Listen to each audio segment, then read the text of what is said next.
Chocolate घ्यायचं आणि त्याला डबल बॉयलर मेथडने अशा प्रकारे मेल्ट करून घ्यायचं आहे.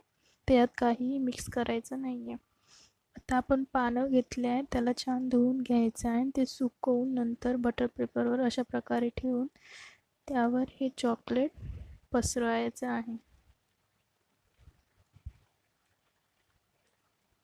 अशा प्रकारे नीट चॉकलेट सगळं थिक लेयर ठेवायची, जरा जाडी लेयर ठेवायची, जेणेकरून ते निघताना नीट निघेल.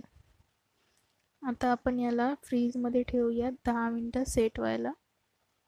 तर तुम्ही बघू शकता फ्रीजमधून 10 मिनटानंतर काढल्यावर किती सहज रीतीने हे पान निघत आहे आणि तयार झालेलं आहे.